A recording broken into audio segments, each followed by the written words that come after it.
church attendance was sporadic. Like we would go here and there. Then fast forward to when I was 12, my parents got divorced. And I saw my mother's faith evolve and get deeper. Yeah, they got divorced. Yeah. Wow. Yeah. So we started as children of a single parent household. Mom started taking us to church where it was forced church, right? Like you better come or else. It's funny, they were livid and now it was forced church. Yeah, right. So we were going. And I remember one afternoon when I was 15, we were at a friend's house and my mom's friend's house, and her daughter was about my age. So she said to me, come with me to my bedroom. And I was like, okay, why? And then she said, do you want to say this prayer? So then she led me through the prayer of salvation. Prayer. Yeah. Okay. Yeah. And I honestly didn't know what I was doing. I just did it. You were how old then?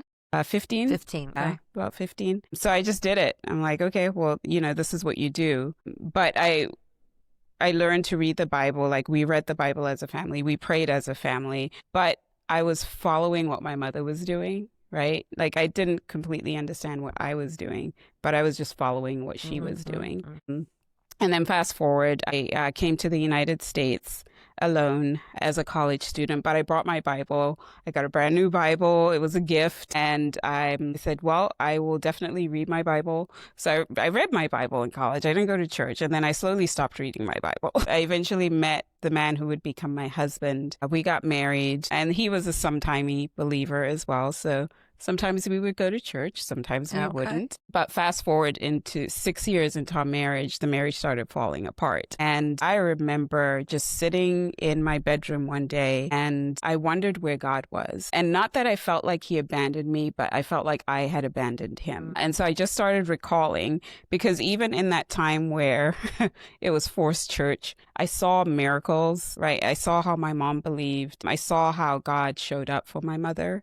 And so I sat there and I said to the Lord, well, I remember you did all of these things, but how is it that I've forgotten them? So I just sat there with him and wondered about that. And then I made a decision to go to church. I was living in Wisconsin at that time, so I just picked a church down the street. And I'm like, I'm just going to go to church. So then that began my journey. That was in my 30s. That began my journey of rediscovering my relationship with the Lord, of going back to church.